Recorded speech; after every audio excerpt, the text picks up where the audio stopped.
Today on Sekulow, Trump wins in a landslide that's too big to rig. Keeping you informed and engaged, now more than ever. This is Sekulow. We want to hear from you. Share and post your comments or call 1-800-684-3110. And now your host, Jordan Sekulow. Oh, you're there. You're there. Maybe I should take my hat off. I've been wearing it for, I think, the last 24 hours. Folks, a big congratulations to all of you. We have been talking to you for 4 difficult years. I mean, think about that. The hair is all over the place. Yeah, all over. Who cares? Yeah, I mean, you know what? Yeah, I agree. I mean, this is the thing. You guys have been fighting for 4 years. We've been fighting at the AClj. We've had people, FBI agents showing up at people's doors, whistleblowers, their lives ruined. I mean, real issues. I don't want to make light of that.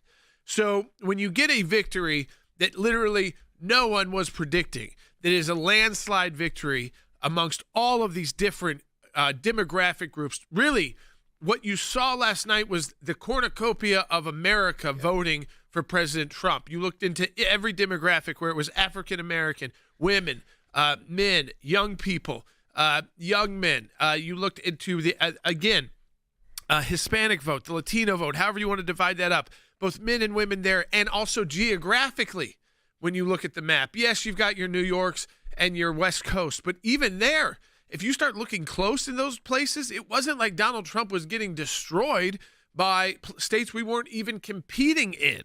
I mean, look at Virginia was on the map for a while. If we had campaigned there and spent real resources, who knows what would have happened? But, you are limited with your resources.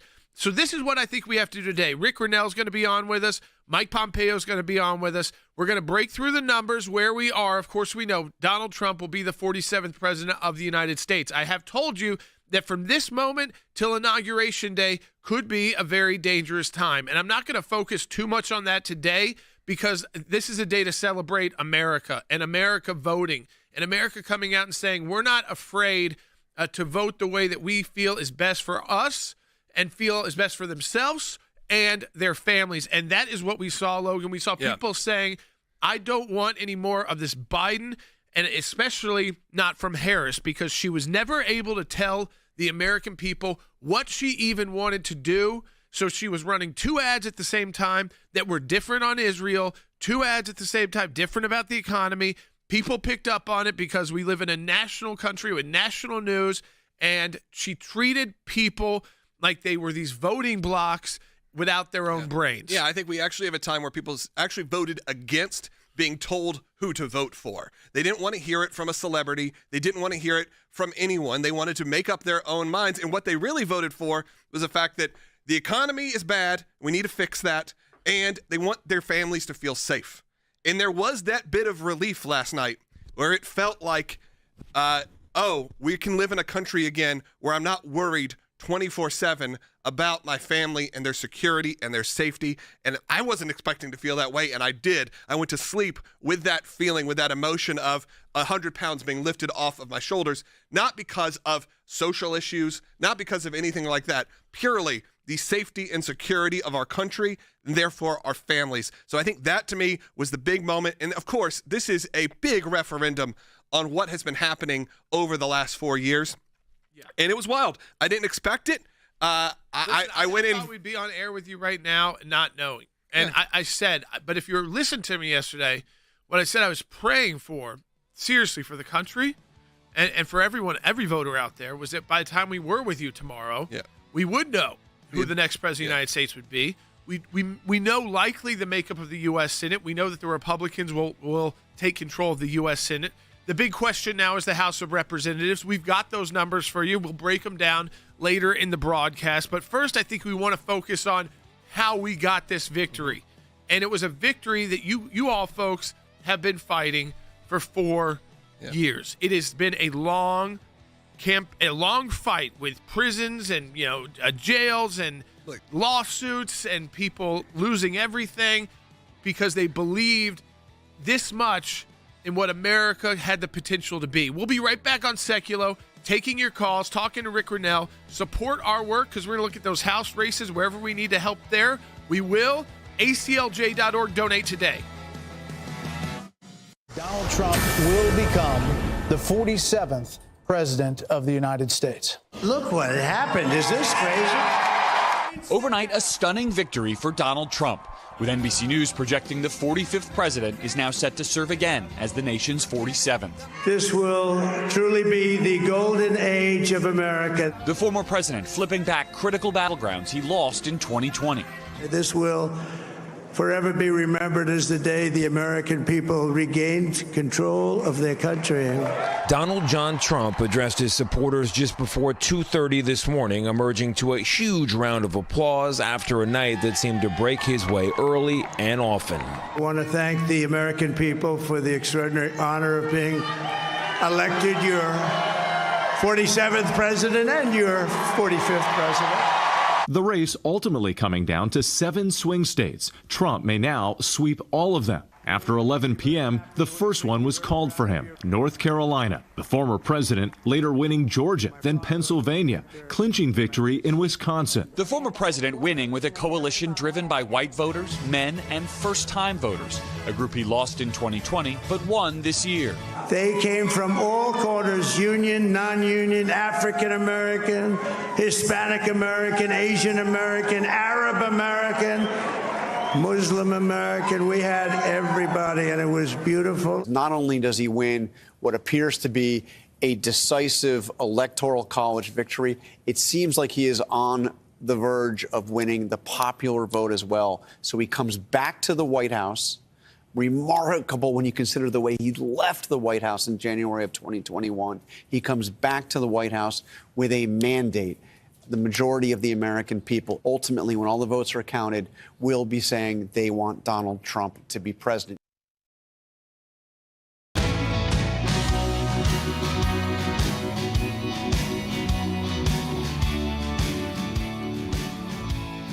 All right, welcome back to Sekulow. We are taking your calls, too, on this victory. If you got questions, 1-800-684-3110. That's 1-800-684-3110. Rick now is joining us now. And, Rick, I texted to you, I think it was already today when I did it, but you have been someone, and you deserve credit for it on the broadcast. You've been fighting for President Trump and his ideas for really the last 3.5, almost 4 years. On this broadcast, traveling the country through midterms, through different election cycles, working to get this country back on track. So I just want your first reaction, Rick, when you saw the numbers start coming in, not just the ideas that it looked good going into election night, but the actual votes. How did you feel? Well, it was such a big night, Jordan. It was, I think I felt in the very beginning it was a little slow. I'm frustrated that we don't have our secretaries of state and the county clerks working faster. I think we've got to fix that. There's no reason we can't get this information faster. I mean, look, Arizona has proven to be the most corrupt place for elections. It's unbelievable that they're still at like 50-some% of the vote counted. Oregon is at 72%. I mean, this is unacceptable to be able to, have a democracy, a republic that works towards transparency and accountability, and yet we can't fix some of these elections issues. But as the numbers came in, certainly the big news for me was Pennsylvania. And then to see Wisconsin and Michigan as well. Now to look at Arizona and Nevada. I mean, Donald Trump just crushed it. He was the campaign manager. He was the campaign spokesman. He was the campaign chief strategist.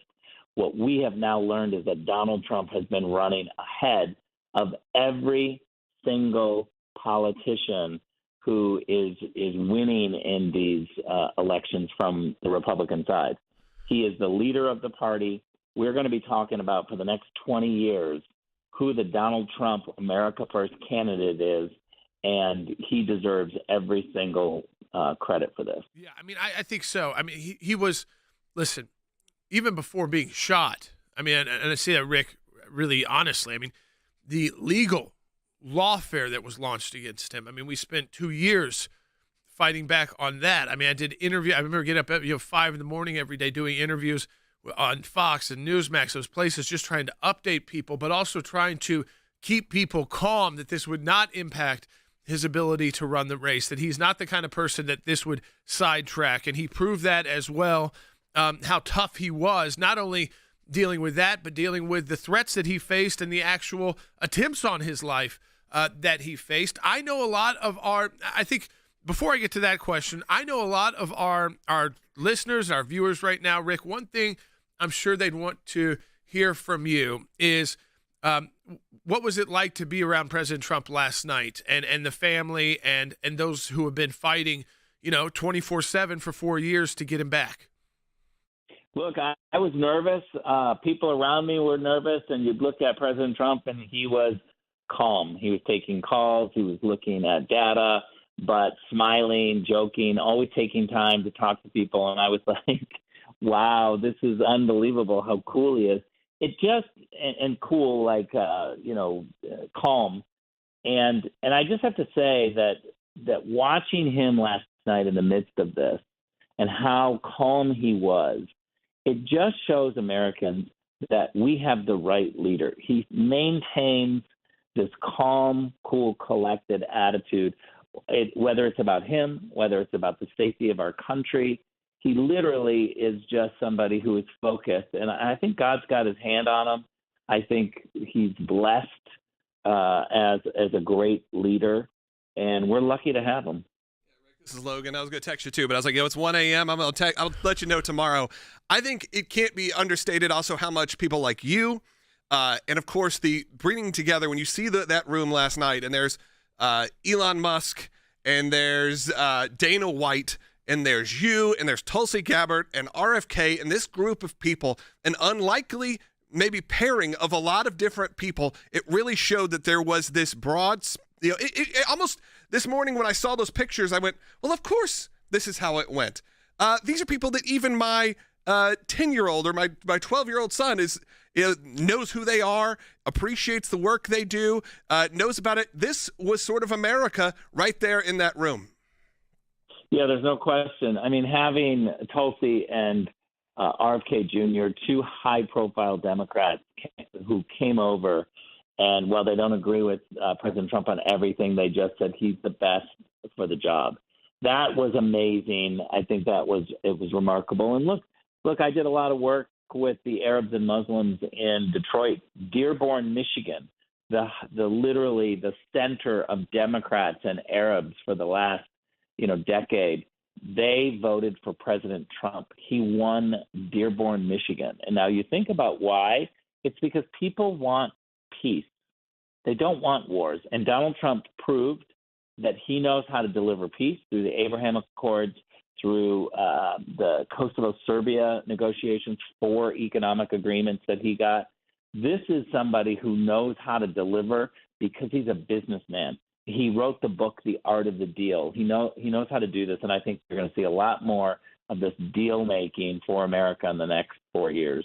We also know, Rick, that he will have the benefit of being president before with a strong Senate majority. We don't know how strong it will be, but we're hoping to add more to that as the votes are counted. I'm frustrated like you. I would like, it's just absurd that we don't have all these votes by then. But the idea that he is going to be able to go in with a team, having been through this before and having 4 years to think about it too, that can go right in and get that work started. It's not like starting from scratch in a brand new administration. This is a team that people like you and others, you have the contacts, you have the resources, you've been working with them, you've been in touch with them. The fact that you were able to go to that community in Dearborn, Michigan, and say, and they were welcoming and they wanted to be part of this coalition. I thought last night what was the worst of the left media coverage was how they just started picking and choosing different demographic groups to blame. They still didn't figure it out, Rick, that people vote individually. They don't just vote as a group. And so, first they were mad at white women, then it was black men, then it was Latinos and Hispanics, and then it was just, I think, everybody. It was basically they were just mad at the country. And that's, I think, what they lost during this entire campaign was trying to put everybody into a box. And like, this box, they only care about this. This box only cares about this. And we'll say that to them, and they'll vote for us. And what we saw was that they weren't going to vote for them. But bigger than that, Rick, is that they came out and voted for Donald Trump. They didn't sit on their hands. Yeah, look, I think people want to be treated with respect.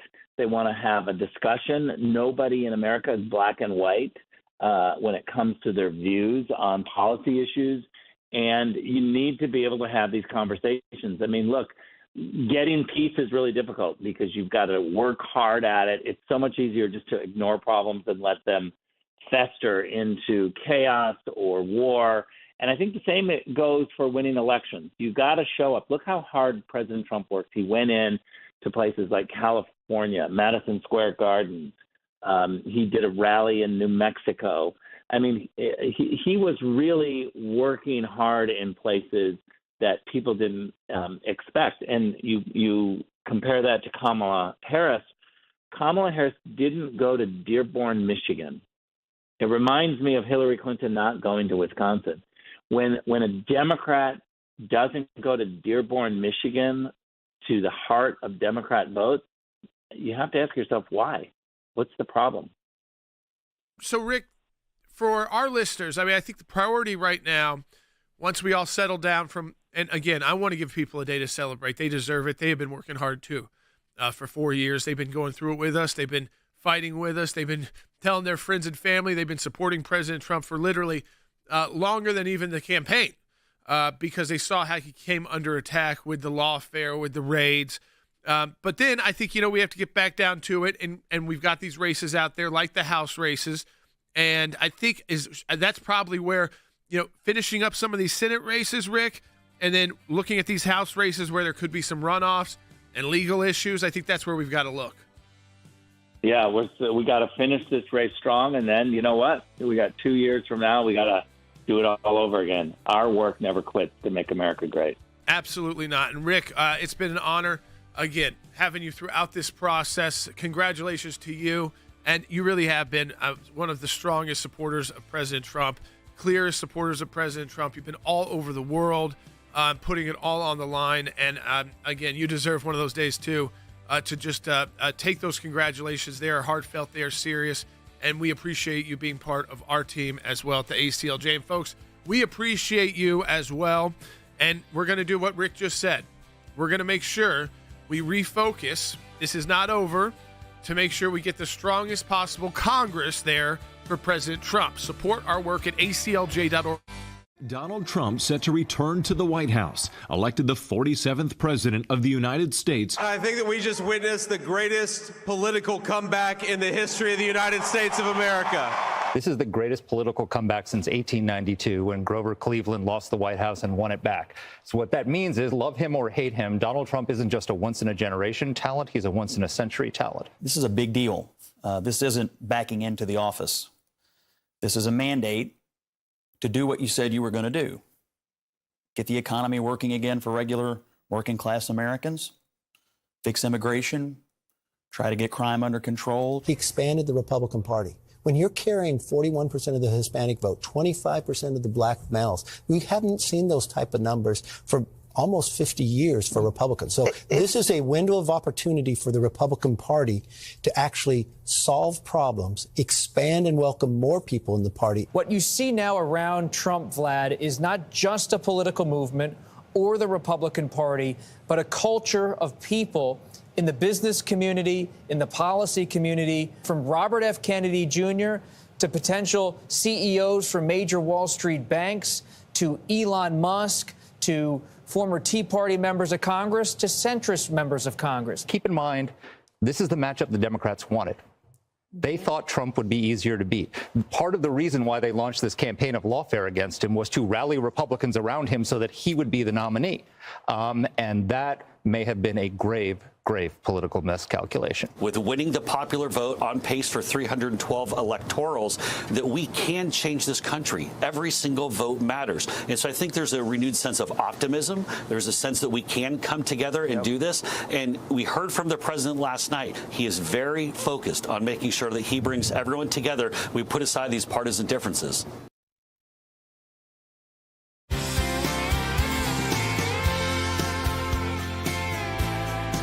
All right, welcome back to Sekulow. And again, someone else who has been very key to this victory and been traveling the country at a time, again, for years, folks, that we've had these team members on who have been ready to do what they needed to do to get President Trump back to office, to make sure that the country had an opportunity to get back on track quickly instead of having another 4 years.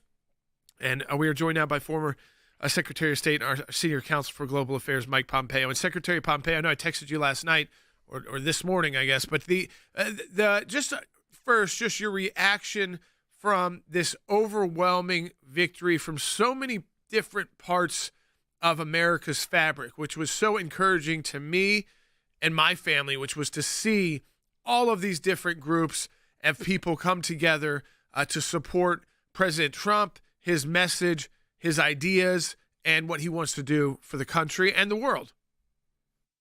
Isn't it remarkable what we witnessed? We witnessed Americans from every race, from every faith, from every economic background just say enough. This has been a terrible 4 years. What President Trump delivered to the United States, to everyone, was a fundamentally good thing. The world wasn't on fire. And we saw them just walk into the polls and demonstrate massive common sense, exactly like our founders anticipated, exactly like this organization, the AClj, works for, on these common sense ideas about America's most important traditions. And we saw that manifest itself all across America last night in places one might not have expected. And that bodes well, not only for the team that President Trump will select and put on the field, all of whom we should pray for, but for this nation and its capacity to move beyond what has been the debacle of these last now almost 4 years to a brighter future, a more affordable, prosperous America, and a place where there is more peace in the world. It's a wonderfully good thing for the whole world today, Jordan. Mr. Secretary, last night's election turned out in a way that I think, in another way that we all hoped for, that it wouldn't be this drawn-out, razor-thin margin that left everyone with questions. It was a very decisive victory. It looks like that President Trump will have won the popular vote, so hopefully we can put to rest some of those calls to get rid of the Electoral College. But you also see expanding the Senate. The House is in very good shape to retain the majority. We won't know that for a little bit. But what kind of mandate has the American people sent to Washington with this election that we saw last night? Pretty clear message. Stop the madness of wokeism. Close our southern border, create American sovereignty, support our allies and friends in ways that don't draw the United States into endless wars, build an American economy on American energy. These were the messages that resonated with Latin Americans, Hispanics, African Americans. These are messages that resonate all across America, which is like, we just want our kids to go to good schools, and we just want them to have the opportunity that our generation had. And the mandate to go work on this, to protect religious freedom around the world and to deliver these outcomes could not have been more clear. I think the president will stay on that mission. It's what he campaigned on. And much like I witnessed personally in his first 4 years, I am very confident President Trump will wake up every morning and say, what did I promise the American people I will do? And how do I go make it more likely that I'll achieve that today? And as long as he and his team stay focused on that, I think the world and America will be far better off. To address also was, I feel like it's also a referendum on the safety and security of our families. That's something that I felt as those results were coming in, a moment of relief because of things like the Abraham Accords that you obviously were instrumental in, that there was no real big threats of terrorism under the Trump administration. And honestly, in the last 4 years, that impending thought that we are headed towards chaos, and even just the chaos in the streets of our own country or in our schools, I think it played a pretty big part in people's final decisions on where they're going to vote. Not only the economy, which I know played a huge part, but also just the safety and security, even the feeling of safety and security in our country. Oh, I don't think there's any doubt about that. I heard someone this morning on MSNBC. I took my life in my own hands and watched it for about 20 minutes this morning. There was a gentleman who said, no, you guys, he was countering what was being said. He's, no, you're wrong. I walk into a store and, shaving lotion is behind closed, locked counters at the Target or the Walgreens. I think that gets exactly to your point. The American people could feel that their security and their children in schools was just really at risk. And so many Americans have friends or family members who are serving in the United States Armed Forces. I don't think they had any confidence in our commander-in-chief. By the way, he's still our commander-in-chief. We've not heard a word from him. I think you're precisely right. This idea that somehow America's security, its place in the world, and therefore the personal security of every American was something that was being called into question. They could feel it. And I think while foreign policy is almost never top of the line issue, I think the American people could get a sense that their security here at home and around the world was threatened, and they wanted to say, nope, we're not going to take this anymore. And Secretary Pompeo, I think so too. The idea that we needed a big win, and we needed a big win because we want to fight off this bogus lawfare that has been an attempt to plague Donald Trump and damage Donald Trump and make it more difficult for him to campaign or try to distract him. Of course, none of that worked. The American people saw right through it. But that this is that moment, too, to put things like whether it's, switching to a popular vote and they realize might not work out well for them, but also the idea of using these legal systems to go after political opponents in America like we're some third world banana republic is going to be something that was very short term in our country and not something that becomes entrenched in the United States of America. Jordan, I think the American people could see that. They saw right through this. It was indecent. The Biden administration weaponized the Justice Department. I hear them talk about, they're worried that Donald Trump will somehow go after his adversaries. Well, they use the federal government to indict him and go after his family. I pray that President Trump will restore faith and integrity in these institutions and get the FBI, the Justice Department, all of our central institutions back on mission, back doing the things that matter. Not behaving, to your point, like a banana republic, not using that power to, accrete more power for themselves and protect themselves. We desperately need to get this right. The American people could see that, they could feel it, and they mandated that. They gave the president the authority to go out and clean these institutions up, set them back on mission, get them back on the right track so that we can restore faith and confidence in them in the same way that last night's election, I think, restored faith and confidence in our election system as well. We got about 30 seconds. I'm not talking about all of the bureaucracy because there's some very good people in our government who sacrifice and work hard. But those who've been problematic for Republicans for decades, we've got 4 years here. How do you think they're feeling this morning? Those bureaucrats who loved leaking, they loved putting out information. They like to get information to the Congress to see if they could get impeachment going or an investigation going. I don't think they ever thought that Donald Trump was really coming back. I really think they thought he could not win, and now they've got to deal with this reality as well.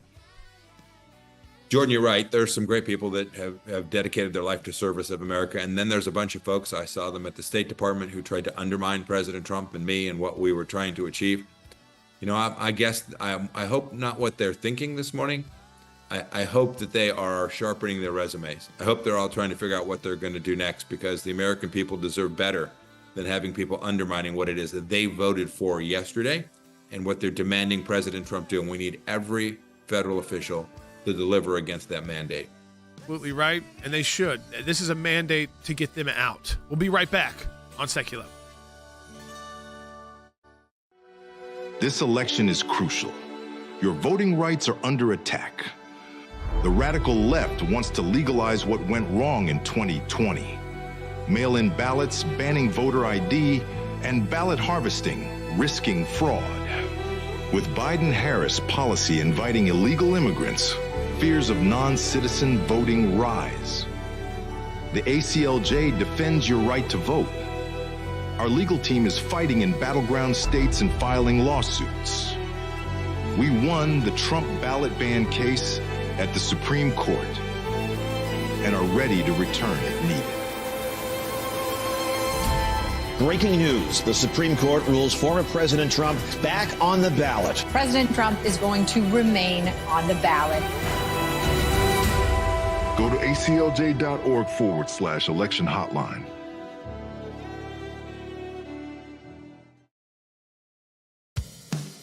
Keeping you informed and engaged. Now more than ever. This is Sekulow. And now your host, Jordan Sekulow. All right, we've got calls coming in. We're going to take those calls, 1-800-684-3110. And you know, we're very serious at AClj. First thing, of course, we did last night. Of course, we're tracking the numbers, watching the numbers. That's what you want to know, right? And then you want to know about the Senate. We're still watching the House. And I will tell you, just so you know, because we want to get into some other numbers here, we're going to watch the House very carefully. Right now, it could go anything from, being just the slimmest of majorities, like 218 to 217 with Republicans in control, to maybe up to like 221.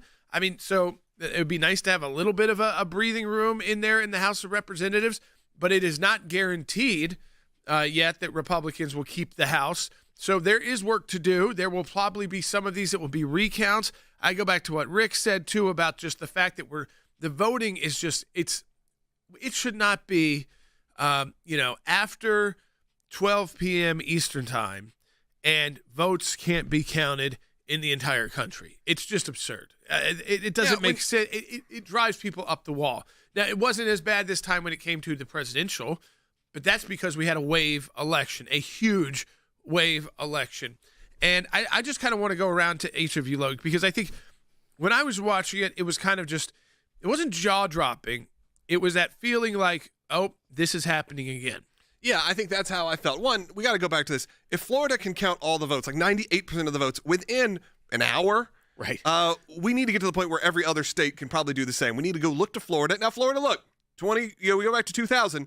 Florida was the problem, and they fixed the problem. Right. So now you still have Arizona being the problem. You have these states being the problems. Once it could be easily fixed, look at whatever Florida's doing and replicate that. But I felt the same way as they were showing, especially in Georgia, when they were showing in Georgia that the pockets that were coming in were still in the bluest of blue areas. In Atlanta, in Fulton County, it did give me those flashbacks of, well, here we go again. People were started texting me, early celebratory texts, and I was not, I kept saying, I learned my lesson the last time. So I am not responding to this in any sort of positive manner. I'm responding with, it's still very early. Sure, I feel better now than I did 2 hours ago. Because look, the Harris campaign, clearly couldn't perform, but up until a few hours into this results, they had me convinced the last week had been a pretty bad week for President Trump, or last weekend, really since Madison Square Garden. And could that, it really could have been a pretty quick, decisive win for Harris. They had that in my head. So when those numbers started to come in, they felt unbelievable. And again, I said it before, I think this is not only a referendum specifically, it's not necessarily only a people who are dedicated to President Trump. These are people that are looking at what's happening in the country and saying, this is not who we are. This is not what we do, whether it's what we're doing in the law, whether what we're doing in schools. This is not America. And mainly, look at the economy. And all those exit polls that kept saying democracy was the number one concern, that democracy was on the line. Well, what they didn't realize is that meant not the same thing to different voters. Everyone had a different thought. Of course, democracy is very important to Republicans and to Democrats. Of course, for some reason in their head, the pollsters thought, oh, if they said that must mean they're more liberal. Well, and it shows you the bias of the legacy media that has maybe one of the biggest losers of this election, besides Kamala Harris and her entire campaign, is the legacy media, because at this point, what's the point? Yeah, legacy what media is the point? And celebrity endorsements, right? Completely pointless. But because they were telling you a false narrative the entire time, and they have made it, even us hear the word democracy when someone responds to a poll, because it was options, which of these are your top concerns? And you hear democracy, it's like, oh, well, that's bad numbers for President Trump. It's like, no, this entire thing is a democratic process that's going forward. So with the AClj, you say, where do you go next? We go to those House races that haven't been called. We go to those Senate races that haven't been called. So we will be working there. We can't allow anything fraudulent in those votes that are being counted, in these slow votes that are coming in. So we want to be ready, if we need to legally engage on those. Some will be recounts.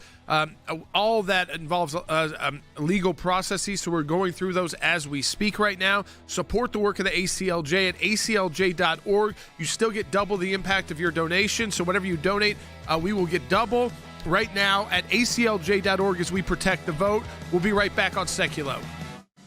Donald Trump will become the 47th president of the United States. Look what happened. Is this crazy? Overnight, a stunning victory for Donald Trump, with NBC News projecting the 45th president is now set to serve again as the nation's 47th.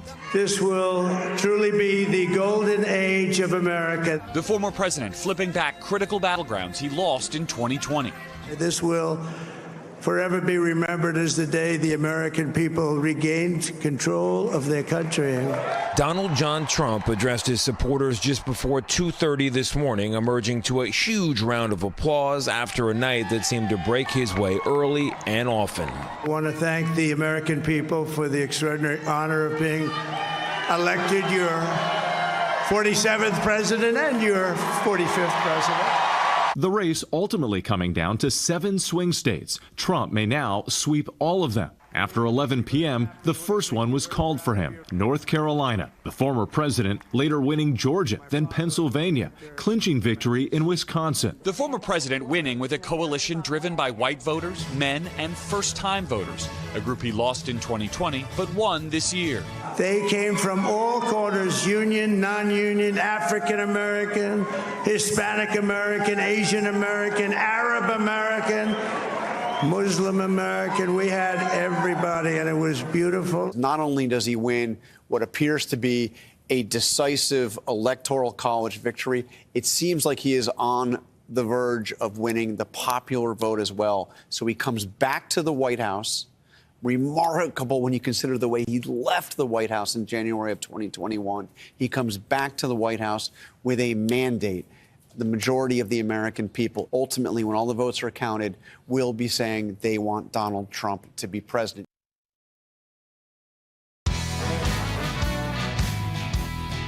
Now, we do want to play a few, because I think a lot of you are probably, tuned into some more conservative news last night, but you may have, especially after President Trump won or was on the path to winning, it was certainly fun to occasionally click over to an MSNBC and watch them try to they were just squirming in their seats. Who could they blame next? Black women? Could they blame white women? Could they explain men, young men, college students? Oh, where are those college student votes?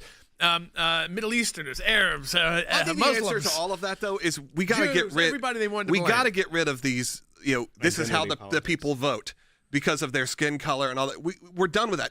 Last night was the end of that. If we still think that is the case, you're living in a different America than what's in reality. Yeah, and that's because how long have we been taught as kids, and how much do we teach our kids that in America we may look different, we may have different backgrounds, but we're all Americans. That means we want and dream of the same things, which is a better life for our family, those who've come here, and our families came here for that, freedom, security, and liberty, and the ability to have freedom of speech, but have strong defense, and again, to have those protections, and to have again, a government that doesn't kill us with taxes and doesn't scare us or demonize us because we might not always agree with all of their positions, and a government that will protect us from the fentanyl and to protect us from do you think, what a referendum on border walls? Yeah. What a referendum on border security. I mean, you know what, to all those cartels? I mean, this is a signal to them too. The American people have been awake. They have seen what you have done to their families, and they have elected someone who is not afraid to shut you down and put your leaders away in the most, faraway prisons that we've got in the United States, or kill them if necessary, just like we killed the terrorist leaders under Donald Trump. I definitely think that we should play this clip from CNN. Well, this again, politically, they were trying their best to hold it together, but here's a clip from CNN. This is obviously John King. So you asked, are there any places that the vice president is overperforming Joe Biden in 2020? So we could show you that as well. We just bring that out here. Harris overperforming in 2020. Holy smokes. There you go. So let this go away and see if there's anything on the east side there. Literally nothing? Literally nothing. Literally not one county? Not one county. And that was sort of when the tide started to really turn. Well, and also when you look at some of those counties where Donald Trump overperformed, you look at Florida, Miami-Dade County, Joe Biden won by 7.3%. Miami-Dade County, you'd expect to lean Democrat in 2020. He won by 7.3% in 2020, which is a big number, but actually what you would expect, actually a little bit better for Trump in Miami-Dade. In 2024 against Kamala Harris, Donald Trump won it by 11.5%. That is an 18.8% swing in 4 years away from Democrats. These were the social issues, pushing abortion like crazy, pushing the men in sports, the men in the locker rooms, all these kind of things, to a community that fled communism, socialism, and authoritarianism. Because Miami-Dade, while yes, there's a big Cuban vote, the bigger, newer votes are people who have left other South American dictatorships like in Venezuela and others. And when they hear someone like Tim Walz say socialism is just being like a nice neighbor, no, that scares them to say, I'm not voting for anybody who thinks socialism is a good thing. And Harris gave people, let's just be honest, she never got elected to this position. It wasn't very American in the whole process. And every question she got, including from Anderson Cooper, was she never had an answer to. All we knew was her policies were going to be liberal, and that's because she was going to be advised by a bunch of kids putting in liberal policies because she had no actual beliefs. People really didn't like her. And the truth is, in America, you don't get elected if people don't like you or don't think that you're going to protect them. Sometimes you do elect the tough guy that you may not always want to be around and hang out around, but you know is going to do the best for you because he wants to do the best for everybody, and he's a tough guy. He's going to get on. The Houthi rebels have already called for a ceasefire in the Red Sea. He's not even president yet. He's president-elect, and these terrorists are running underground. Yeah, I think this is a big moment, and you can't underestimate how wild it is right now. Yeah, and I want to say this too, because this is still, like I said, if President Trump wins, we are still in a dangerous time. Okay? They are down on their luck today. They are. Okay, that's going to be today. But they're already going to start thinking, how can we thwart him?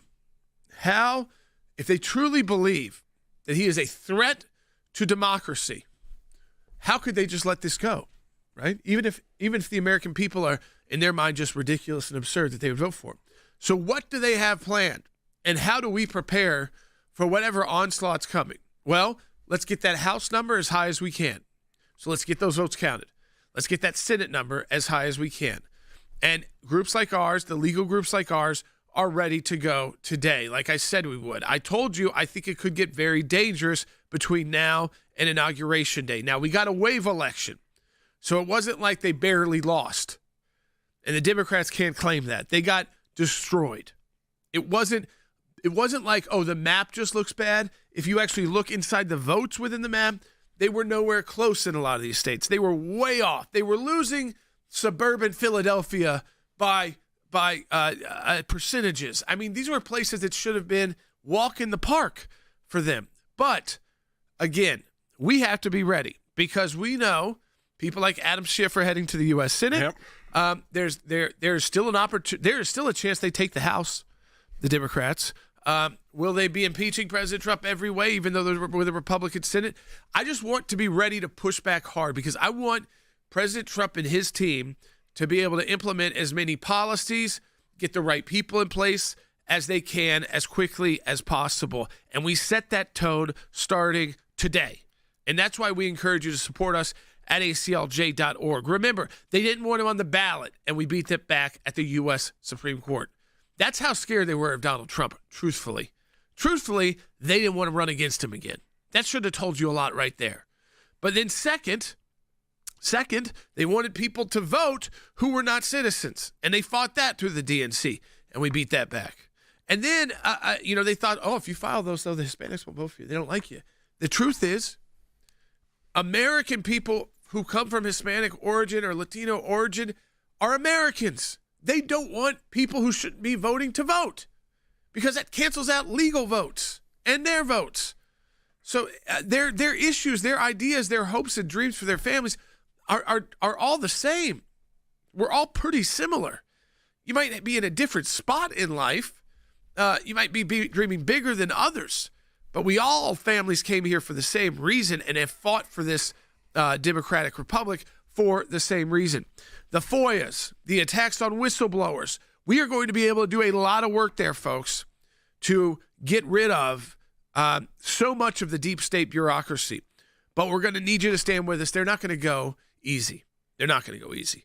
And I still feel like let's be prepared for whatever the House Democrats and Senate Democrats, even though they'll be in the minority, it looks like, have planned to try and make this hell for 4 years for Donald Trump and his supporters. Because that is what they did, Logan, for the first 4 years, including people who are still on trial for working for President Trump 4 years ago. Yeah, and President Trump himself. Let's go ahead. Let's talk about the House. Can we have a bit of an update of where we actually are with that? I know people are all talking about that in the chat, saying, we need the House. Where are we? Where are things right now? We know that Vice President Harris is going to concede tonight. I think they said around 4 o'clock maybe is probably when. 4 o'clock 4 o'clock Eastern. They keep moving the time, but 4 Eastern right now is when apparently she'll be making a speech to the country. Of course, not showing up last night to her big rally. I think, to me, I could see a lot of people who are really upset with that, saying that just showed her character right there, that you wouldn't walk out to the thousands of people that have been waiting there till midnight and just say, we're still counting the votes. We'll talk to you tomorrow. You couldn't even do that. It's pretty shameful. I hate that. But, Will, where are we with that? Yeah, so right now, Republicans have 204 seats. You need 218 to control the chamber. And there are a range of projections anywhere from 221 all the way down to 218 to keep the majority. Politico just sent a push notification, literally as you were talking, Logan, that Speaker Johnson and the GOP are bullish on holding the House in control, but it's still too close to call. Yeah. But it looks like, especially when you look at that map that John King showed, where not a single county in the entire country did Kamala Harris outperform Joe Biden 2020. That is very good for House races, because if you saw some blue pockets in areas, you could expect, maybe the House race there in that congressional district maybe a little bit better. It's going to be close. There are definitely split ticket voters, especially in some of these blue wall states, but we will see what happens. And it does look good for a potential control of all three chambers and a win in the popular vote. Yeah, I think we also need to talk about, when we get back, sort of another referendum against the abortion industry in Florida. Maybe one of the first times we've seen one of those actually be successful. So Florida, not I think going. That's because DeSantis actually leaned in and fought for it. Yeah, so let's talk about that when we get back. We're also going to take your phone calls at 1-800-684-3110. Give me a call, 1-800-684-3110. Got a couple lines open again right now, because a lot of people are on hold for a while and just couldn't stay on hold for an hour. Yeah. But we've got a lot to cover today. Again, give us a call, 1-800-684-3110. Go to AClj.org again to support our work. Beyond politics, we are always there for you, so do that right now at AClj.org. Donald Trump set to return to the White House, elected the 47th president of the United States. I think that we just witnessed the greatest political comeback in the history of the United States of America. This is the greatest political comeback since 1892, when Grover Cleveland lost the White House and won it back. So what that means is, love him or hate him, Donald Trump isn't just a once-in-a-generation talent, he's a once-in-a-century talent. This is a big deal. This isn't backing into the office. This is a mandate to do what you said you were going to do. Get the economy working again for regular working-class Americans, fix immigration, try to get crime under control. He expanded the Republican Party. When you're carrying 41% of the Hispanic vote, 25% of the black males, we haven't seen those type of numbers for almost 50 years for Republicans. So this is a window of opportunity for the Republican Party to actually solve problems, expand and welcome more people in the party. What you see now around Trump, Vlad, is not just a political movement or the Republican Party, but a culture of people in the business community, in the policy community, from Robert F. Kennedy Jr. to potential CEOs from major Wall Street banks, to Elon Musk, to former Tea Party members of Congress, to centrist members of Congress. Keep in mind, this is the matchup the Democrats wanted. They thought Trump would be easier to beat. Part of the reason why they launched this campaign of lawfare against him was to rally Republicans around him so that he would be the nominee. And that may have been a grave political miscalculation. With winning the popular vote, on pace for 312 electorals, that we can change this country. Every single vote matters. And so I think there's a renewed sense of optimism. There's a sense that we can come together and do this. And we heard from the president last night. He is very focused on making sure that he brings everyone together. We put aside these partisan differences.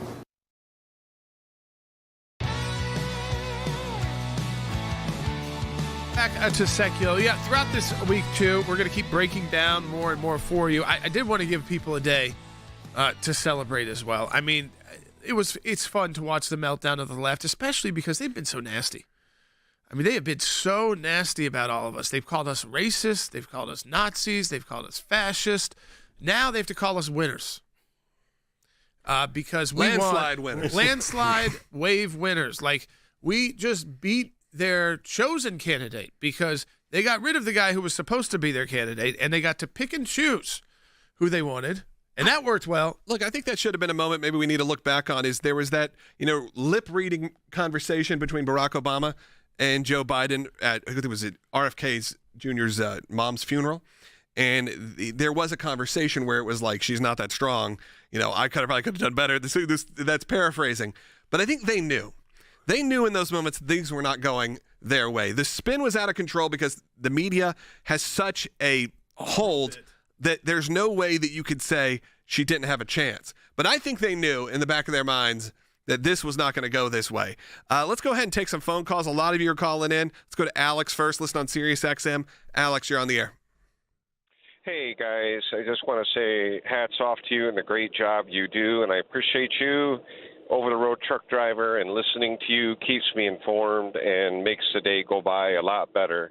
And I'll be real brief on what I want to say, and that is prayers for President Trump and, what he's got to do to get ready to serve the next 4 years, and pray that he gets some rest between now and Inauguration Day, and him and his family can get ready to make things happen for us over the next 4 years. In respects to that, I'd like to hear what you guys have got to say about, I want to savor the moment in the victory. We shouldn't forget this for a long time. And eventually in the future, we're in 2028, we're going to be facing another presidential election again.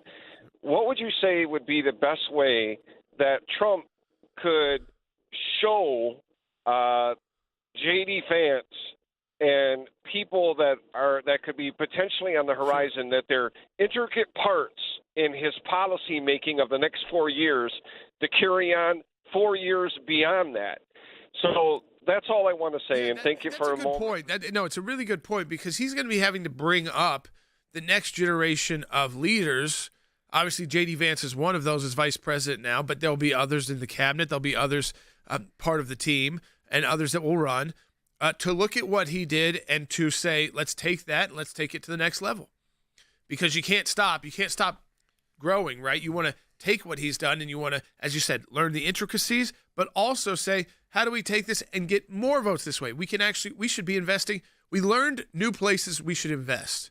That you don't have to be as kind of bold thinking as Donald Trump to say, you know what, we need to go into some of these areas we think we can't win in. It doesn't mean that you have to be ridiculous and waste your money in states that are not going to be too difficult to pull off in a statewide race.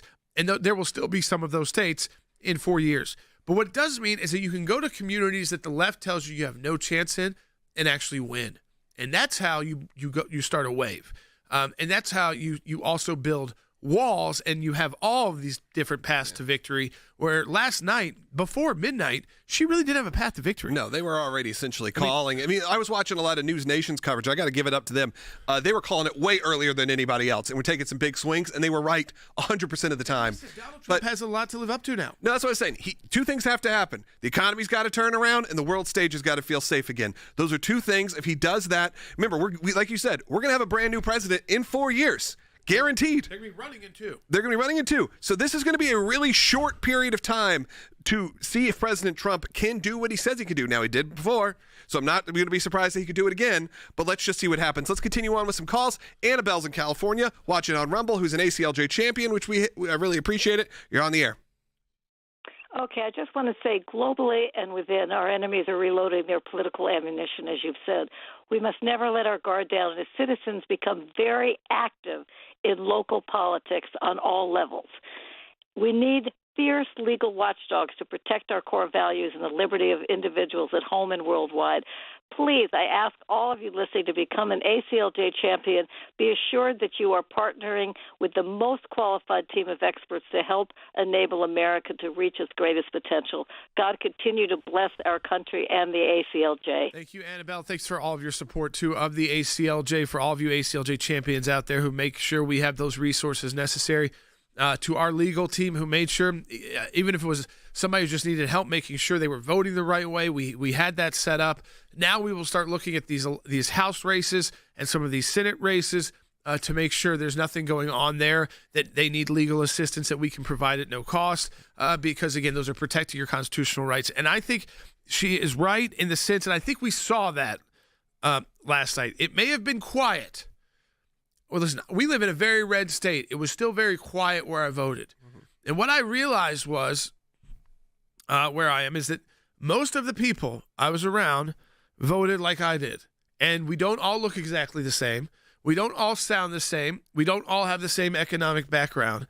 But one thing that we had in common was this administration, whether we publicly said it like I do for my job and part of my work that I get to do, and that's awesome, that a lot of people don't have that ability, to just go into their office and say how they feel, sure.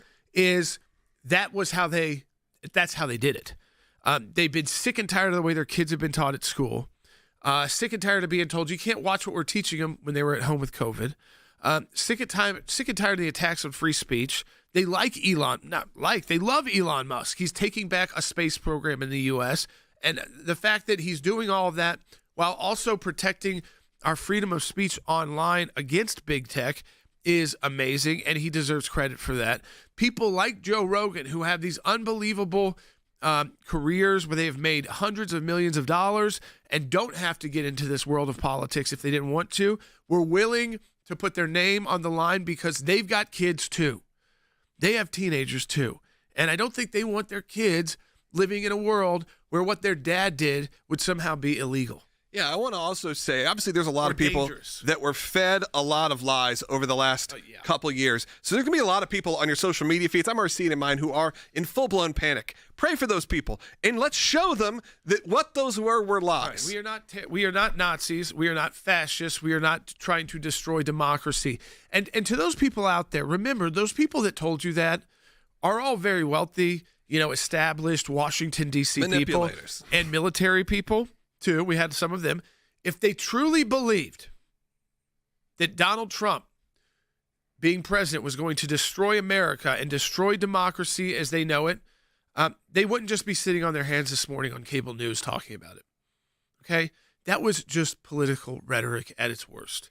At its worst because it led to him almost being killed twice that we know of. And Lord knows there are probably other times that we don't know of. Yeah, I want to thank everyone who's on hold right now. So pray for President Trump and his security. Oh, because, absolutely. Folks, the rhetoric's going to stay intense. Pray for him. Pray for his team. That they, again, make good decisions. That they have that shield of protection around them. That they feel it as well so that you can think clearly. Because it's tougher when you feel like you're under attack and under assault to not kind of be responsive like that. But you saw from President Trump, I think last night, someone who...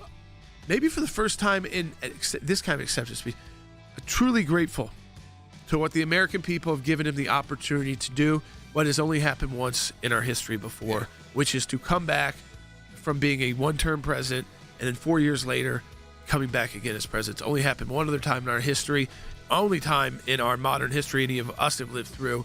Support the work of the AClj. We need it because we're watching these races that are still called. We know there's stuff going on. AClj.org. Donate today.